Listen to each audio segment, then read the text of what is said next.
Welcome to Bike Week Radio Show.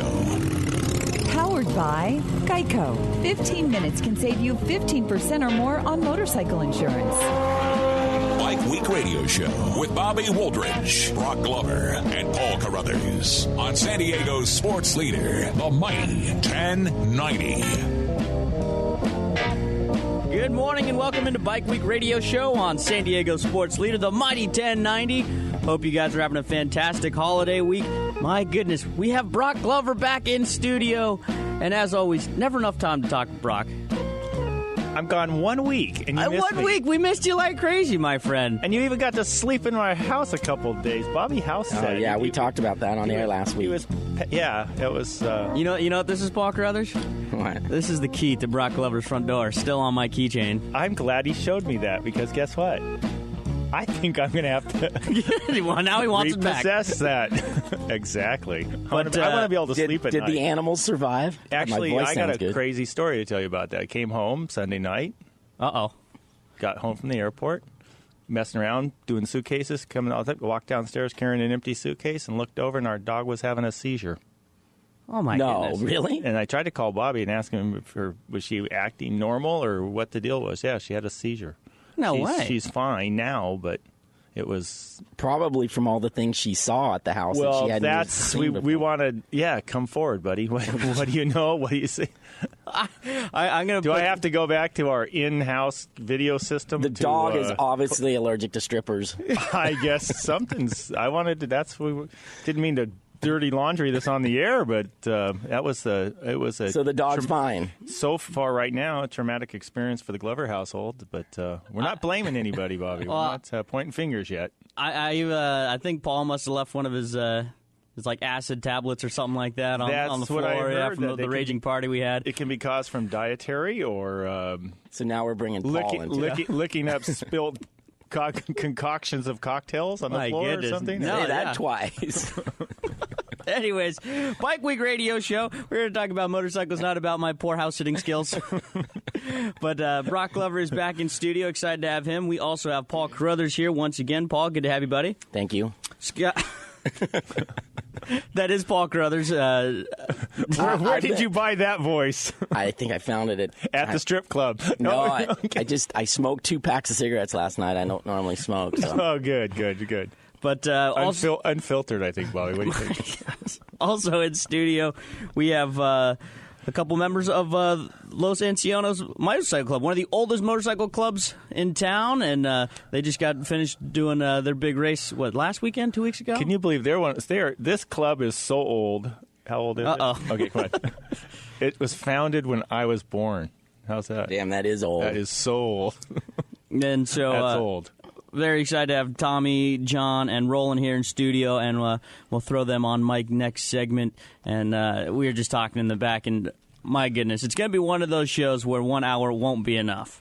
Well, it's going to be fun to talk about the Tecate Enduro has been one of the events that this club has put on for years and years and years. And anybody that's been an off-road guy in San Diego has heard of the Tecate Enduro, no question about it. I mean, Roland's sitting over here. Roland was a partner of Ron Lacheyne's father back in, Honda Lemon Grove days. Been around for a long, long time, too. Knows a lot about motorcycle. And, I told him when I saw the truck outside with the Don Vesco sticker on the back, I'm like, okay, these guys I like these guys already. Exactly. I mean, Tommy went to school. His older brother and went to school with my brother, and these guys are salt of the earth back in my day, baby. We're bringing hometown Glover era here. So very excited. We'll talk to them next segment. If you have questions for them as well, another great day to hop on the phones and give them a call. But let's just jump into the news with our good buddy. Nobody knows the news better than Bike Week Radio Show. This was an age when only men were allowed to read the news. And only Bike Week Radio Show has the editor of Cycle News. And in San Diego, one anchor man was more man than the rest. And now, here's the editor of Cycle News, Paul Carruthers. Hey, I'm here. We can do the news now. It's all right, everyone. We can do the news. Hold on. Okay, if you remember last year, Marc Marquez put on a dirt track in Spain. he's obviously a big dirt track fan and uses dirt track as part of his... Who's Mark Marquez? Mark Marquez. Did he ride the Tecate Enduro? He probably could. I think he could. I think he could ride anything at this point. So you're talking about MotoGP world champion Mark Marquez. Dominating rider. Last year he put on the Super Prestigio, which was a dirt track held in Barcelona. And he invited Brad Baker over, who was at the time the AMA Grand National Champion. And there were some other road racers, some other dirt trackers, some European supermoto guys, and a good mix of racers from different disciplines, and all competing against each other on this. It looked, I don't even know if it's a quarter mile. It's a pretty short track. And Brad Baker beat him last year. I think if anyone saw it, will remember. Marquez tried a little. They kind of got into it a little bit, and finally Baker kind of gave him a little elbow, and it put Marquez on the deck, and I think it made a lot of people smile, actually, because he'd had such a solid year, and it was nice to see him get beat. And also, an American kid who's grown up dirt tracking his entire life, the last thing he wanted to do was go to Spain and lose to a road racer. Yeah, and some asphalt pounding left to right guy. Right. Yeah. So anyway, this year, we can actually call it the second annual since it was the second one. They invited more guys over there. There was guys like former World Superbike champion Troy Bayliss. Baker was back. And Bayliss puts on a similar event in Australia. Exactly. Yeah, so he's familiar with these. Yeah, he's familiar. I think he's actually the Australian dirt track champion at this point. Really? He's just kind of... I think he started dirt tracking before road racing, and then after he retired from road racing, he kind of went back to dirt track just to have fun with it. But... he does pretty well with it. And then they also invited Jared Mees over, who is the current AMA Grand National Champion. If you remember, Baker kind of got hurt early in the year and missed some races, and he kind of had a rough season. But Jared Mees was AMA Grand National Champion, so he went over there. So it set up to be a pretty good event because obviously it was going to be Marquez, who showed last year that he was one of the faster guys, and it was going to be against Baker, who'd won last year, and then Jared Mees, amongst all the other guys. Unfortunately, Baker knocked himself out and separated his shoulder in qualifying, so that took him out. This is a week of shoulder injuries. Yeah, so it put a lot of the pressure on Jared Mees to, be the American who could step up and give Marquez a run. So they kind of divide the program into road race guys and supermoto guys, and then the dirt track guys and some other... Like the old AMA, remember the ABC Superbiker race that went on at Carlsbad years ago? It kind of started the whole supermoto thing where you had the disciplines, and that's how they qualified. The road racer guys would all race against the motocross guys and then the dirt tracker Class C guys, and then everybody would meet in the final once you made it up through there. So and it kind of worked like almost like if you've seen World Speedway. Yeah. They kind of have a lot of heats, and they keep track of your finishes throughout the heats, and then they kind of weed it down, and then you had like a road race final and a dirt track final, and then those guys come out of there, and then they meet in the grand final, which was the first time all night that Mees got to race Marquez. And those guys, they didn't disappoint. They went at it for the entire time, and Marquez won. So Mees was probably a little disappointed, but he did everything he could. Marquez was ahead of him from the start. But it's more of a supermoto kind of a event this year, though, wasn't it? No. It was dirt track? Yeah, it was a full dirt track again. Oh, okay. Yeah, same exact venue as last year, so it was very similar. And then, of course, the Spanish people went nuts with Marquez taking the win. And he'd come under a little bit of heat this week because there was reports that he was moving to Andorra and was no longer going to pay taxes in Spain. So... the poor kid, he's like barely 21 years old. Making $10 million a year. Yeah, and so he actually held a press conference at this event and explained what he was doing. He is moving to Andorra, but he's going to continue to pay his Spanish taxes, which I think is 50%. Perfect. So you could understand why he wouldn't want to, but I think he probably was coming under so much heat. He's like, okay, I'm moving to Andorra because, and it's probably accurate. He's moving to Andorra so he can train better and maybe not be scrutinized in the public as much. You can imagine the guy probably can't even go out in Spain, much less try to train and ride and all that stuff. So there's a lot of GP guys and probably world motocross guys that live in Andorra because of the tax thing. because they sort of have a flat fee there. You pay your right. There were motocross guys when I raced, but the same kind of a thing. That some a couple tried to go to Monaco, but it's awfully expensive. Right. There, so this thing, it's like from what I've read, it's like if you decided to move there, you'd pay 30,000 euros a year, and if I decided to move there, I'd pay 30,000, even though you probably make a lot more than me. And I mean, other than Bobby messing up your mansion, I'm sure it's still intact, except for the dog. Poor dog. Yeah. Anyhow, but he's moving to Andorra, but he's going to continue to pay his Spanish taxes, which to me seems really silly because Andorra's not letting him stay there for free. Exactly. So he's double paying taxes. He's double paying. Like. Basically. What he's really probably going to do, regardless, we're not the tax. This isn't the tax show, but what he's probably going to do is claim he makes a quarter of what he really makes and pay that. Yeah, I don't know how he's going to work it out. He'd be a fool to not do that. But actually, you got to do what you got to do. And that's really the first time he's come under any sort of public scrutiny, because he's just a good kid and he's done his deal. But so it was kind of a bummer to see that actually come out. But it seems like he handled it pretty well. I don't know how accurate his statements were, but whatever. He's on his way. Shoulder injuries. We brought that up with Brad Baker, but an even bigger shoulder injury this week was the one suffered by Adam Cianciarulo.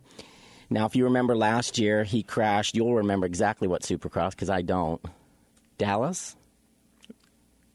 I do not actually remember exactly what Supercross. I'm sorry, but anyway, he ended up had shoulder injuries there that knocked him out of the outdoor season. But this wasn't his first shoulder injury last time, so this is the multiple. Oh, okay. I don't know how many he's had, but it's obviously an issue. If you know people that I've talked to about shoulder injuries are much more complicated than even knee injuries are, because the knee joint's much more straightforward. The shoulder moves so many different directions, and this is nothing. And he rehabbed. He did everything. My understanding by the book, and did a fantastic rehab on the current shoulder, and now he has another injury going to some off, he went to the Geneva Supercross, and it's just. I mean, I think, everybody's. People crash motorcycles all the time and they get hurt all the time, but it's just like, I don't know. I still think if you crash in the Anaheim Supercross and get hurt, that's one thing. You're racing where you had to be and where you needed to be. But then when you see a guy get hurt in a Supercross overseas, I know, it's hard because it's two schools of thought. I mean, the tracks here are a little more tougher than they run across over there. You do have to get some preseason prep. I mean, it's hard to go into the first round cold turkey. I mean, everything from arm pump just to your skills. You're maybe not as sharp on the starting gate. I've had my best years when I actually did go over to Europe and compete in some races over there because I came over here, it seemed like in mid-season form as opposed to the beginning of the season form. It's just racing. It's hard to, simulate racing. No, and it's like that Monday morning quarterback. If he goes over there and wins, nobody says anything. Exactly. He goes over there and gets hurt, and Tomac's it's like over there winning, and it's no big deal. Yeah, it's not right. It's just whatever happens. So it's unfortunate. He's only 17 or something, and it's just you hate to see this because you can't. You think in the back of your mind, God, you hope this isn't just something that just ruins the poor kid's career because he's obviously a superstar. Well, to me, I mean, I get the phone calls and from a couple of guys, and then my buddy Rob Bidos calls it. This is do you hear what happened? And I'm like, yeah, and he's just. He's kind of like getting this theory that you only have so many years of professional motocross or just hardcore motocross in your body. It doesn't matter when you start. You only have so many years of this. And he goes, I mean, God, just think about, there's so many guys that are, have won all these Loretta Lynn's, these mini boy wonders, these can't miss kids.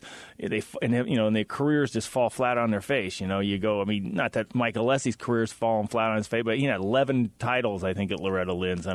Even that like Davey Millsaps and, 9 Loretta Lynn's titles, and Davey's taken his he's kind of had a roller coaster career. He came out and this kid that came right out of the mini bike ranks you thought was just going to light the world on fire. It's taken him quite a while. He's had some ups and downs. He's had, he missed almost a complete year and change here. It's almost like finally he got married, had a couple of kids, and it's like this is the second phase of his life almost. To me, it reminds me a little of Buddy Antunez. Buddy Antunez came out. There was nobody that could touch that guy on a mini bike during the 80s, but then he took a long time, and then he luckily got a second chance a little bit with the Arena Cross series. But you can go down the list. The Kevin Windhams and the Nick Ways, with 8 Loretta Lynn's titles, the Josh Hills and Robbie Reynolds with 8 and 7 titles, and the Nico Izzies and Jimmy Buttons of 6 titles apiece. But and then you look back on the other side of the coin, and you see the guys like, who have no titles or one title that are Loretta Lynn's, the guys like the Villapotos McGraths, the Dungies, Shorts, the Steve Lampsons from back in the 90s. And these guys had like crummy amateur career or just nondescript amateur careers, yet they go on to having great pro careers. So, there's a kind of there's an argument both ways. I mean, really only Carmichael and Stewart have had really a lot of success at like the Loretta Lynn's amateur level and then continued it on. But I don't know. I mean, I'm a believer that if you're really good at something, at some point you'll show that you're good and you'll get what you deserve. Yeah. But I still think most people probably think that's the route they have to go to get noticed. Yeah, it is. That they can... But there's a point where going to every single solitary race all year long, the wear and tear motocross does on your body. I mean, I left when I retired. And then I played around and dabbled around with some biathlons where I was running and cycling. And I was in that point in my life, I was in the shape of my life. I mean, honestly, I physically felt as good as I'd ever felt. And, 20 years later, my shoulders hurt like heck. I raced that race in Italy. My shoulders hurt for a week afterwards. I literally couldn't do 2 pull-ups without my shoulders killing me. And it's like, there's only so much pounding your body can take. And when these kids start in their growing, developing years and they're riding moto after moto and they're practicing 2 or 3, I know how many tires Cincerello used to use this guy would use literally way over 100 tires a year on a mini bike. Right. And, that's incredible amount of usage at that age. So I know he was doing laps and laps and laps and laps. And there's only so much when your body's trying to develop and grow. There's only so much, like Little League Baseball. Well, that's what I was going to bring up. It's not our sport's not. They limit how many innings you can throw for a reason when you're young. Right, but those sports are still running into the same thing because the kids end up playing a lot more than they used to. Like a kid that would play Little League would then move on and play Pop Warner or whatever. Now these kids play like club ball all year. Travel ball, yeah, absolutely. And there's 8-year-olds throwing curveballs and stuff. And exactly, and that's kind of what. There's only so much of your body at that age. You do have to. That's why they limit in Little League Baseball. Why they limit innings for a pitcher. That's why they limit how many days of rest they need. And it's just even at the pro level, you can't throw a pitcher on 1 day rest. And so it seems like motocross there is no 1 day rest or 2 day rest. If you ride 3 classes on a weekend or you do it just And in that sport, it really it obviously falls back on the parent. Right. And, the parent has different goals that they see, and they probably think the more the kid rides, the better he's going to be. And that's usually the case, but they don't think about, 3, 4, 5 years down the road and that the kid might actually be burned out. Well, and physically harming his body, during those, like I mentioned, those development years, So I don't know the answer. I'm not saying that's what the case is here. I'm just saying it's certainly worth looking at a little bit. Yeah, and I just think more than anything, it's just a bummer because the kid, he's just such a likable kid. He's turned himself into a big star. And, I know when I'm watching a 250 Supercross and he's in there, it's hard for me not to pull for that kid because I just like his personality. He is truly, the sport needs him. Yeah. He is the nicest kid. He's a true professional. He's exactly what the sport needs. He's the role model I'd want my kid to follow. And, I hope all the best for him. I just hate seeing multiple shoulder injuries by the time you're 17, 18 years old. That's brutal. You just, we hope for the best, but... it doesn't look great, at least from where I'm sitting at this point, just because it's happened time and time again. And like you said, he did all his rehab. And I noticed, I was surprised how long he stayed off the motorcycle, which I'm sure he was told to do. And he followed that to a T. And, so he did everything right. And then now this, and now he's going to have to do that all over again. And then it's always going to be in the back of his mind that, Absolutely. I was in Toronto when his shoulder popped out, and he literally pulls off the track, and they pop it back in, and he tried to keep going, jumped back out on the track. Everybody's like, "Oh my God!" He just rode off the track, and he rode right up to a medic, and everybody's like, "What did he do?" And then in 2 seconds, the light clicked on. Oh my gosh! I think his shoulder's out because he was prone to that injury. And that they literally pull his shoulder back in alongside of the track, and he jumps back out and tries to ride 2 or 3 laps and realizes this is killing me. Yeah, and the shoulder's I have a friend who just last month had complete shoulder surgery where they replaced the whole shoulder with different artificial. Yeah, artificial. Wow. I know, he struggled with it for years. Might bother me, but every time I look into it, everybody's like, that's a tough deal. It's not like a knee replacements, that kind of stuff. It's not a problem. But as long as I can play golf and ride once in a blue moon, I'm good with it, right, Bobby? As long as I can beat Bobby on the golf course once in a while. You could do it with no legs. You could probably beat me on the golf course. You are into trouble, by the way. I wonder if I can get voice. No, Bobby's surgery. In trouble, man. Why? I just busted out. I shouldn't even be divulging this information to Bobby, but I went and tested some of the new Callaway drivers, and I got 3 miles an hour more ball speed on the launch monitor, and I'm like so excited they got that new 815 driver. Not worried. Oh yeah. Not worried. It's the off season, Paul. It's golf fever over here, man. It's golf fever. Yeah, that thing's it's good. It's real good, Bobby. Brock Glover, as always, talks a big game. Bobby, Let's see if you don't need new clubs. Yeah, Bobby's gonna have to borrow mine. He's gonna be bumming. Well, coming up next, we have the Los Ancianos. How's my pronunciation, boys? Say it so white. I don't have any Latin flavor. I gotta you really. Got Asian flavor. Come on, brother. Yeah. Hey. One of the oldest motorcycle clubs around, and we'll have to ask them how old they are, which I kind of already spilled that, but we'll have to ask them who founded it, what was the point. So many stories. Let's find out. When you're around that long, you're going to have a lot of good stories. Right after this break? Coming up right after this helpful riding hint from our good friends. I just want to hear some of the horror stories because they set up a tough course, and I don't think, put it this way, Bobby, not very many people finish it. Aren't there still guys down there trying to finish? I think there's still guys trying to make to the finish line down there. There's some guys buried. They just sit there. They just forward there. Well, that's why you have an annual one. You go pick them up next year. Exactly.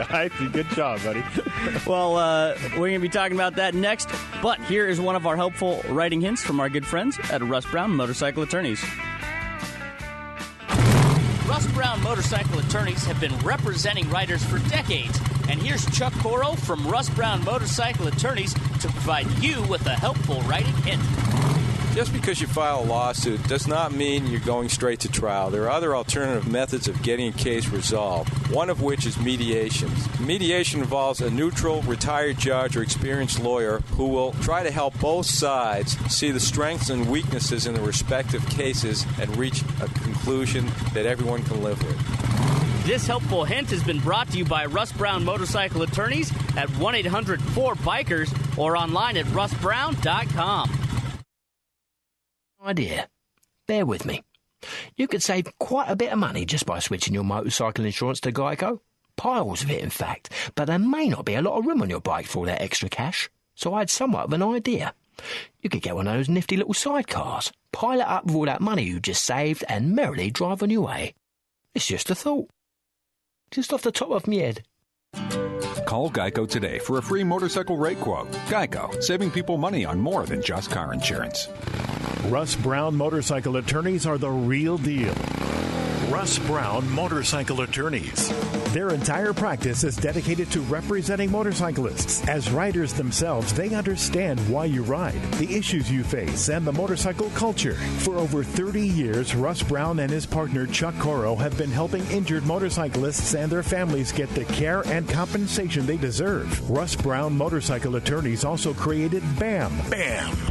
A nationwide buddy system of over 2 million riders helping riders in the event of a roadside emergency. BAM offers free legal advice, and thanks to Russ Brown, they have staff on hand to take your call 24/7, 365 days a year. Imagine a real person answering the phone 24/7. Just call 1-800-4BIKERS for more information and to get your BAM card today. If you go down, call Russ Brown, 1-800-4BIKERS, and online at russbrown.com. Rolex ambassador Phil Mickelson has perfected the crowd-pleasing performance. First, there was the birdie at the final hole of the 2004 Masters Tournament. Then the flop shot that carried him to victory at the 87th PGA Championship. And as he strolled to the 18th green, his gallery greeted him with thunderous applause for his 2006 Masters win. By now, his gallery-friendly ways come as no surprise. Everything about Phil Mickelson makes him the people's champion. His ubiquitous smile, his dedication to family, his unflinching approach to the game. On any given Sunday, he leaves spectators believing they've spent an afternoon with an old friend rather than one of history's greatest golfers. Rolex, with its commitment to excellence in timekeeping, salutes Phil Mickelson. Find San Diego's largest selection of Rolex at Swiss Watch Gallery and Fine Jewelers, family owned and operated since 1969, inside the Whole Food Shopping Center at Nobel Drive in the 5. It's wild, it's crazy, and it's here. The award-winning Bike Week radio show. I'm Larry Supermouth Huffman, inviting you to sit back, relax, and be thrilled by the latest happenings in the world of motorcycles. Featuring the Golden Boy Brock Glover, the incredible Paul Carruthers, Bobby Woolridge, and a man so tough he goes to Mexico just to drink the water, Scott Cox. So get ready, Southern California, for Bike Week radio on the mighty 1090. Welcome back, Bike Week Radio Show, San Diego sports leader, the mighty 1090. And we're joined in studio right now by members of the Los Ancianos Motorcycle Club. We have Tommy Thrailkill. Thrailkill, yep. Go ahead. Thrailkill. Tommy T. Tommy T is what they call him. This is what his friends call him. That's what I'm going to call him, because it's a lot easier to say. Tommy T is the in only reason studio. I know is because his brother Gordon was a good friend of my oldest brother, Mark's. And so I've known him since I've probably been 10 years old. So I stroll right down memory lane for you, right, Brockster. He's bringing up. How about this? We're talking about going to the Snake River Evel Knievel race. Yeah, we all went there. That was a good time. It was funny times. Up there. Well, there was a whole group of San Diegos went to that thing. We got Tommy T, El Presidente of Los Ancianos Motorcycle Club. John Barnes is also here, a legacy rider, as they would call him, a legend, as well as another legend in studio. Rollin Reed is also here, and if you want to check out the group's website, losancianos.com. But fellas, welcome back. You guys made it all in one piece from the ride 2 weeks ago. Very, very impressive. Barely. Yeah, barely. Well, yeah, thank you for having us. We've tried to get on the show here for some time. You need to know people to get on this show, buddy.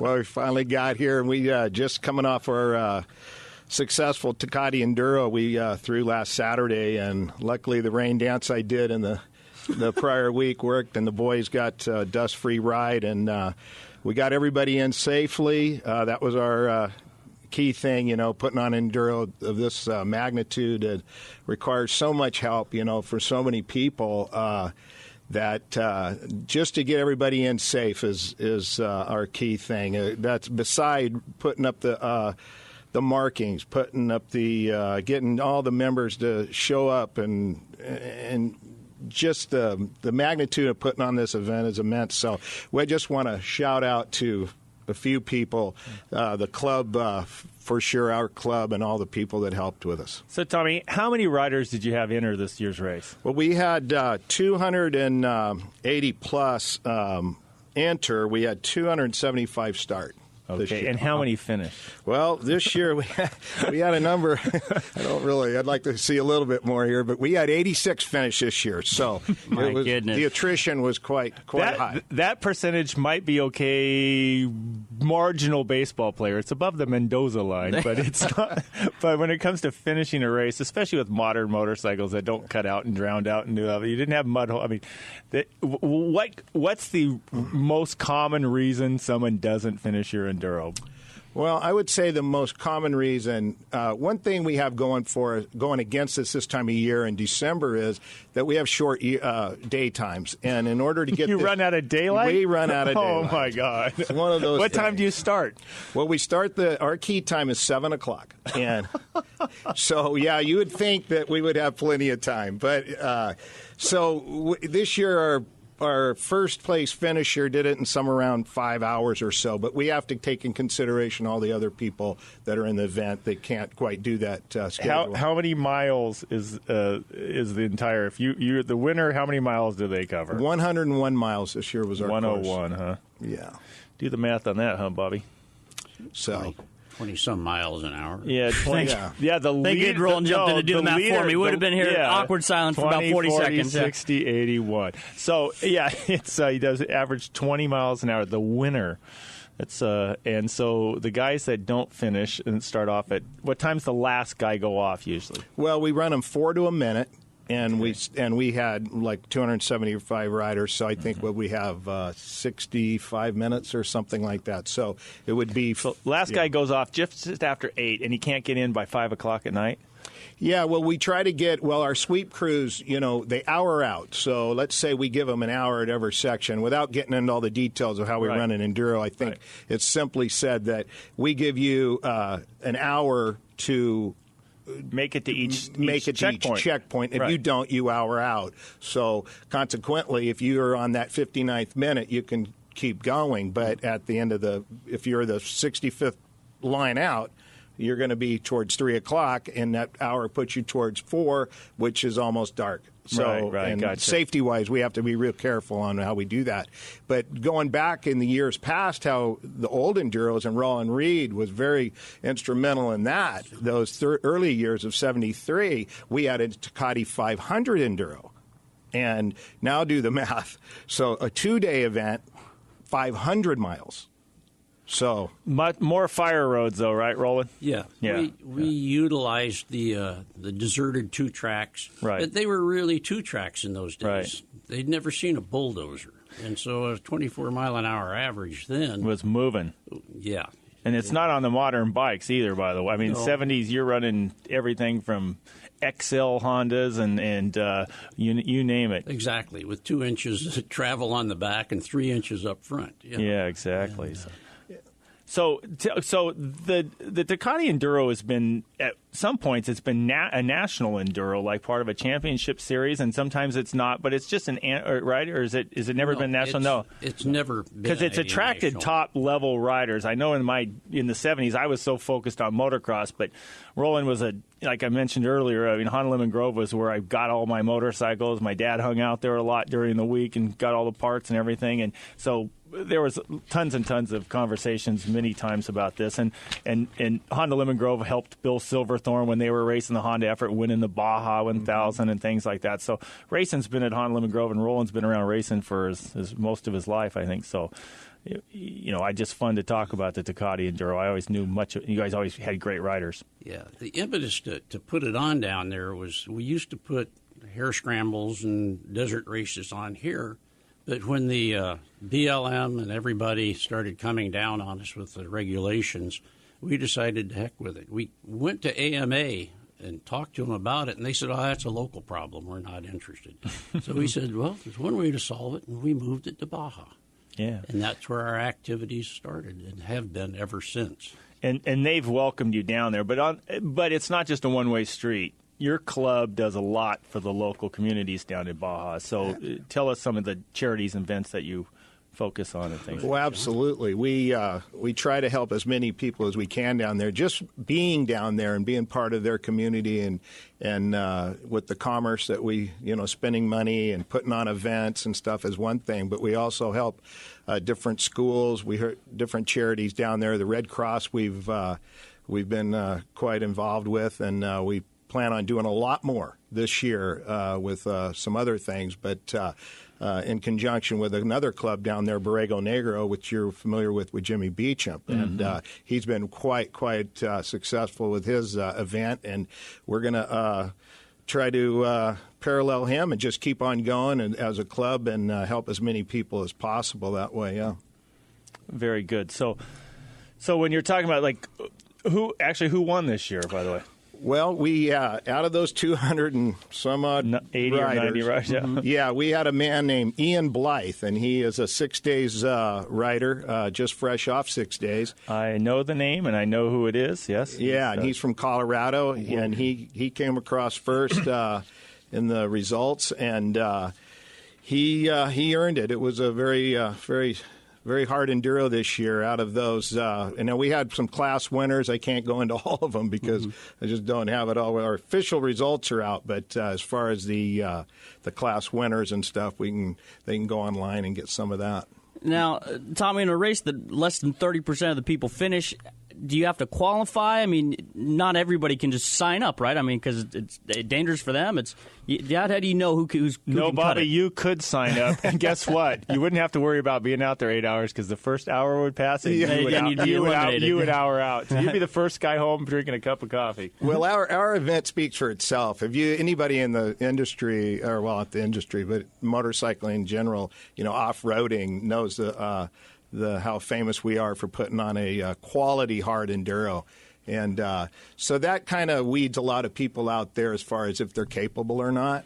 But we don't really have any set criteria that someone has to go through to enter our event. No.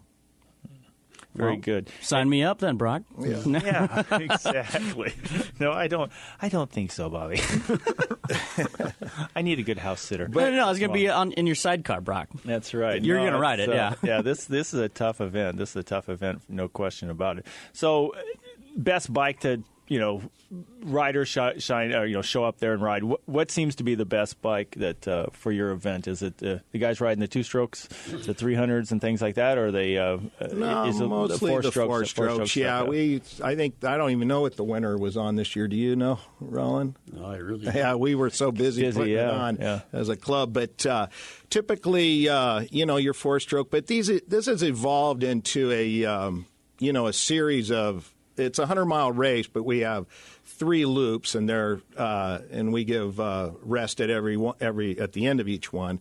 So it's evolved. It's more of a sprint these days versus the old enduro style of the big gas tank and stuff like that. So your average motocross bike will suffice quite nicely. Oh, very good. Yeah. So, Tommy, you've been president of the club for how long now? This is my 3rd year. And are you timing out here? You're timing out pretty quick. Yeah. They say I am, but I don't know. There's not a long list of guys jumping behind me, but we'll see. Okay. But how many members does the club have? Well, right now we're at about Rollin?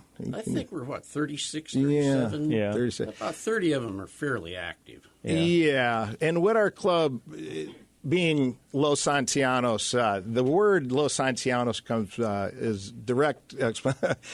Translate that to the gringos. The ancient ones, and it means just that, the ancient ones. So you have to be 30 years old to try to enter our club. I personally started riding the enduros in the mid '80s, and I didn't join till really recently. So I waited 30 years, I think, before I got in the club, and I was 30. Well, I waited 20 years. So it took that long for them to actually allow me in the club. Except you. Yeah, exactly. We had one well-known member here a few years back says, it's easier to get into Congress than it is this club. Which, so anyway, but in studio, we also have here in your studio is John Barnes. And I want to talk a little bit about John's involvement with our club from the early days. He actually rode the 67 Baja 1000 and was a lot of history there with the beginning formation of Los Ancianos, with doing it out in our local deserts and then moving it to Mexico. Yeah, I remember you guys used to put on, it seemed like desert races too, right? The best part, the logo, like if you're familiar with the BC comic, I mean, it kind of has a little bit of that. The ancient ones, it's like a BC character of you guys old guys. You have to be over 30 is old. Most of us cheated to get in, a little light about our age. Yeah.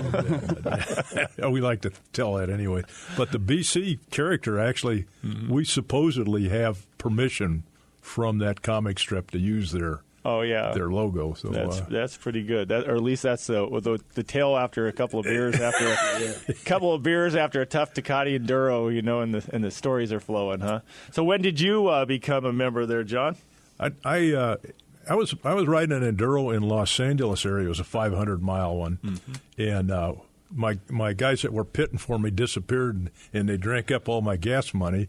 So the wife of the guy that started the club, Bill Steiter's wife, come up to me and she says, "You're in the wrong club." I was in another San Diego club.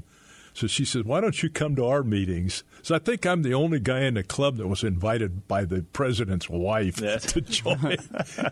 And so 1963. Oh, my goodness.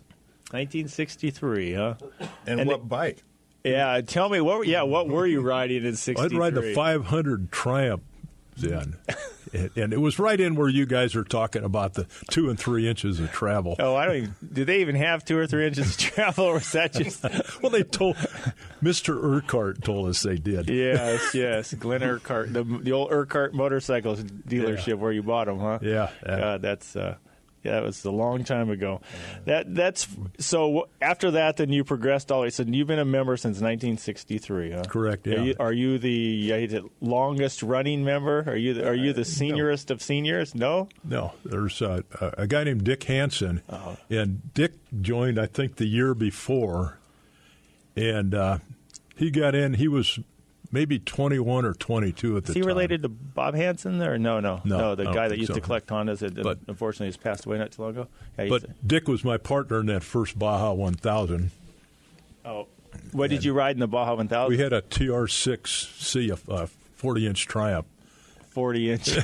Everybody's like, what? 40-inch? Bobby's like 650 to you metric types. Yeah, that would be 650 cc's. Back in the British and the U.S. made bikes, Bobby, they actually measured them in cubic inches. And ask them how long, where they started the 67,000. Where'd you guys start and where'd you end? Dick started the bike at the Bull Ring by the Sea in Tijuana. Tijuana, yeah. And I went to El Arco, which was just about the halfway point. And then I got on it there at 6 o'clock at night in end of October, early November. It was talking about being out after dark with it. Oh.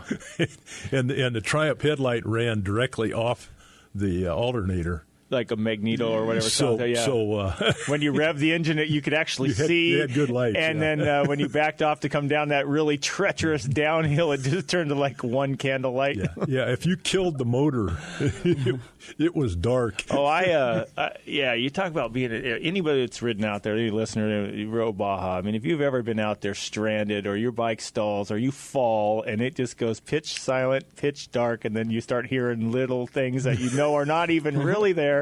And you hear, it's the coyotes or whatever. I broke down out in the middle of nowhere in the Baja in a truck, and it was even being in a truck was scary enough trying to get out there and work on. Exactly. It was.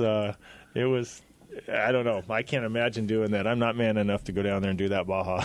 There's no darker place. I swear there's not. And if there is, you don't want to visit I don't want it. to be there. Yeah, exactly. Yeah. So your first time then you rode Baja. Then what other events have you done? Have you still ride? Do you still try to compete in enduro, or you just work it all the time? No, I'm just helping out. Yeah. He does lunch very well. Does he? I watch the girls make the sandwiches. Yeah. But I raced for quite a few years after that. Me and Mr. Reed partnered up on a couple of Baja races and did okay on them. And that's very good. A lot of the local events, there was probably half a dozen clubs in San Diego back in that day, and somebody put on a race almost every weekend. Yeah. You know. Yeah, of course. Yeah. So how do you even know? I mean, sorry to be, but how many clubs are left in San Diego? Like some of the guys. Wow. There's the. Actually, AMA clubs. There's probably 2 or 3 at the moment. Yeah. There's not very many of them left. We're kind of an island down there. Since they just said they moved to Baja years ago, and we're down there. We kind of tend to our business down there, and we don't really pay too much attention up here. Bobby and I just want to know: do you have a clubhouse anywhere near Tecate? Well, we do, actually. And do you have any connections to Tecate for Beer Brewery? Oh, yeah. Well, we have a pretty good line with them. They come down and support our event every year. They give us a little Bobby will bring the limes. Yeah. Paul, you got the salt? Yeah. He's over here trying to get rid of this, get his throat back here with saltwater gargle. So he's going to bring the salt. Bobby's got the limes. And I'll bring the... How about myself? I can help you pop the tops. Next year, you're going to have to come down at least to represent your Dunlop. That's right. There you go. That's right. So who used to put on, going way back when, there used to be some Tecate motocross. I raced a Tecate motocross, and it was actually an AMA District 38, which is our local district. We raced actually in Baja. We raced in Tecate. I remember racing down there a few times. Do you even know which club put that on? I mean, High Boots. John did High Boots, yeah. The High Boots guy's still around, and that thing's all closed down. I think it's closed down, but there's some of the riders, the old-timers are still around. I see them once in a while. Because the High Boots, Bobby, this is more about Bobby's alley here, but Sequan Casino sits on the old Dehesa Raceway. If you ever go out there to the Sequan Casino. Let's take a field trip right now. Dehesa Raceway has held some of the High Boots guys used to put TT races on there all the time. And they put some motocross races on there. And I had forgotten that track actually stayed open much later than I thought it did because I thought it closed, it seems like 74 or something, but it didn't. It closed way up. It was up almost into the, I believe it was much later than that. Somebody had told me it was like almost 80 or something, which is surprising to me. But they also had held some world caliber. Edison Dye promoted a Interam race there. That's the first time I'd ever seen these guys, these Europeans, talking funny, and Joel Robert, Roger DeCoster, some of these guys. They came over and raced at Dehesa Raceway, which is, like I mentioned, the Sequan Casino. And Joel Robert still remembers that race to this day. And the reason, because I told this story once or twice, and I'll tell it one more time because the older I get, the more I tell the same story, is he tried to talk out one of the Indian, the Native Americans. He tried to talk one of the chieftains out of his hat. So he tried to trade him his trophy for his head bonnet, and he said, I tried so hard, and he never would trade me, never. I tried so hard. So not enough wampum. Yeah, exactly. So it was always, the High Boots group was a great, one of the local clubs back then. And you guys, and getting back to what you asked about the motocross in Tecate, well, we did the Grand Prix in Tecate in '85, and in '83, and Ricky won it. Ricky Johnson. Rick Johnson. Yeah, our event, and that's very cool. Yeah, that's always neat to have, and guys' local roots, huh?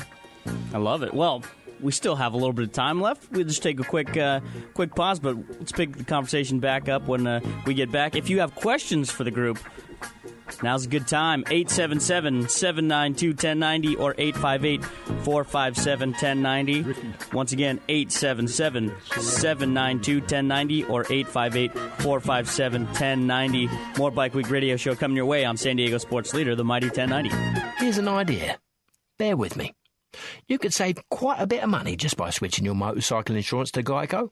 Piles of it, in fact. But there may not be a lot of room on your bike for all that extra cash. So I had somewhat of an idea. You could get one of those nifty little sidecars, pile it up with all that money you just saved, and merrily drive on your way. It's just a thought. Just off the top of my head. Call Geico today for a free motorcycle rate quote. Geico, saving people money on more than just car insurance. Russ Brown Motorcycle Attorneys are the real deal. Russ Brown Motorcycle Attorneys. Their entire practice is dedicated to representing motorcyclists. As riders themselves, they understand why you ride, the issues you face, and the motorcycle culture. For over 30 years, Russ Brown and his partner Chuck Coro have been helping injured motorcyclists and their families get the care and compensation they deserve. Russ Brown Motorcycle Attorneys also created BAM. BAM! A nationwide buddy system of over 2 million riders helping riders in the event of a roadside emergency. BAM offers free legal advice, and thanks to Russ Brown, they have staff on hand to take your call 24/7, 365 days a year. Imagine a real person answering the phone 24/7. Just call 1-800-4BIKERS for more information and to get your BAM card today. If you go down, call Russ Brown, 1-800-4BIKERS, and online at russbrown.com. They always say, have a happy holiday, and the rest is up to you. So here's an idea. Get the Lumia 635 smartphone. With Cortana, a proactive personal assistant who puts together weather, traffic, and calendar reminders, you'll navigate this season with ease. And an easy holiday is a happy one. When someone says, happy holidays, you'll just hold up your Lumia 635 and say, check. Buy the AT&T Lumia 635 Go phone from most major retailers for as low as $69.99. Available now for a limited time. See store for details. At Big O, we install more than tires, brakes, and oil. we install good karma. Score extra big savings on tires and service during our Customer Appreciation Days. Get a 50,000-mile all-season tire starting at only $49.99. Or come in for an oil change, including tire rotation and vehicle inspection, all for only $24.99. Hurry to your participating Big O tires today. Select tires only, not valid with other offers. Installation additional. Up to 10% shop fee based on non-discounted retail price not to exceed $35 when permitted.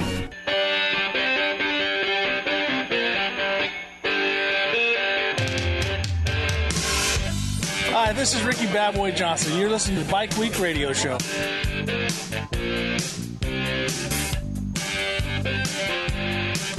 Welcome back. Final segment, Bike Week Radio Show. San Diego sports leader, the Mighty 1090. If you missed any of the show, head to iTunes. You can download the podcast there or check it out at bikeweekradioshow.com. As you can tell, Scott Cox not here. He's in New York right now, but he's still updating that Bike Week Radio Show Facebook page with all kinds of photos of motorcycles and pretty girls and chihuahuas. Usually is the standard for the course there with Scott, which we love. So safe travels to our good buddy Scott, and he'll be back next week. So this event, I mean, I was just had a moment to read over some of the past winners of this race and some of the interesting stuff. I mean, back in the 70s, in 75, 76, Ron Bishop won it, a name that, older guys might recognize. But the fact he won it on a Rokon, it was just an automatic Rokon back-to-back is just amazes me. But 1977, how about this name? Malcolm Smith. 78, Jack Johnson. I mean, have Malcolm Smith win that thing. Obviously, we mentioned Ricky Johnson earlier, but guys like Larry Rossler, Randy Hawkins, these are all Hall of Fame,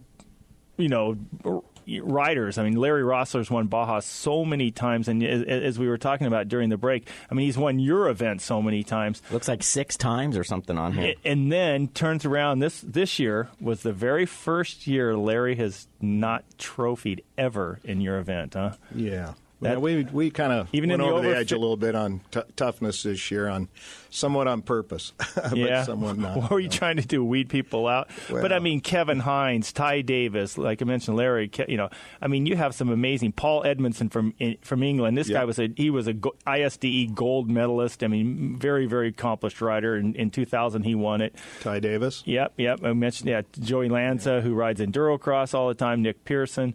I mean, you got Destry Abbott. These are some top-name guys that are come down and race this race. This isn't some locally unknown event, no question about it. So, well, my question is, obviously the course, these guys show up year to year, but the course is completely different every time? Yeah, we mix it up. We try not to run the same trails too many times because they get beat up, but we have plenty of trails down there, and we build what we need to do to get the job done. But, we change it up try to change it up every year. It's got to be. How long was that process? Do you go down there a week early, 2 weeks early? Well, there's the question. How long is that process? We did some just a rule of thumb estimating, and we figure this year it was at least 2,000 man-hours. Wow. Wow. Yeah, it takes a lot of effort on our part. And, and we're doing it in the summer. You got to understand, we're putting this on now, weather's all cool, but it doesn't get cool around here till what? This year didn't get cool till October, late October. End of October. Yeah, so we were out there. A lot of our guys, we have a couple new members, Russell, I want to name out, and Fran. They were out there just busting their hump all summer, building some new trails. So you put the new guys out there when it's really hot? Yeah, we tried to. That's nice. Send them down there with $10. Go, hey, here, go bust some new trails and go afterwards. Here's the Tecate factory. Here's the directions. And just go down there and get a refreshment. Yeah. That's so. I mean, you got the club's been around. This is what almost coming up the 55th year. Yeah, easy for me to say, but I mean, you guys have been around a long time and put on a lot of quality events, and it's just for the love of the sport, huh? Well, here, it's a core group of people, and it goes back to Rollins and John's days. And I think the character of the individuals that started this club really is what's carried it forth.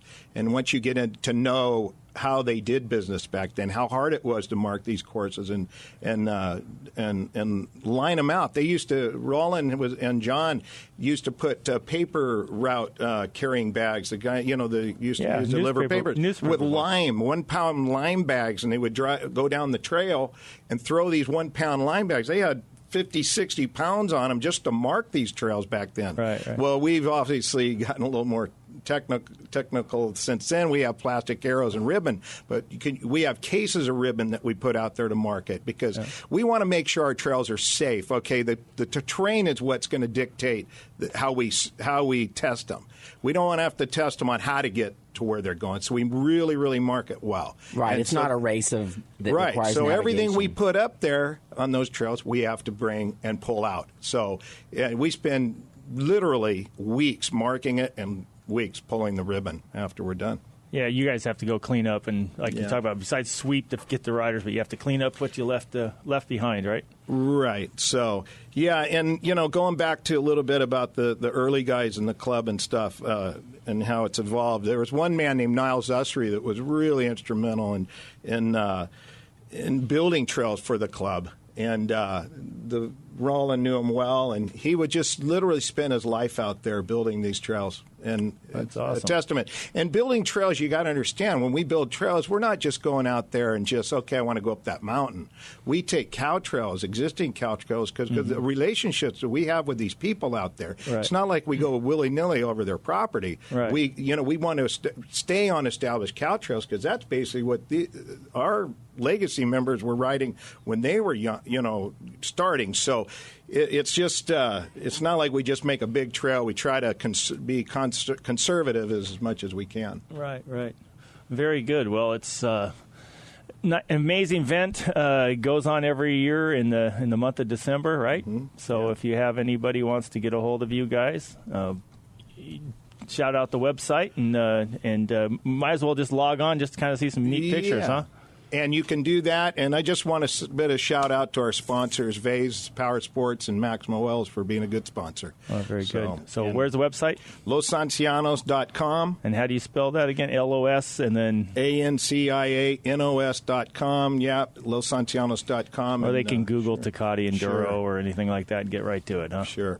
If I got to it, no problem. That's for sure. So I'm sure our listeners can. Well, very good, Tommy. I appreciate you guys coming in, Roland and John. Amazing event. It's been going for years and years and years, and sorry we didn't have you on sooner.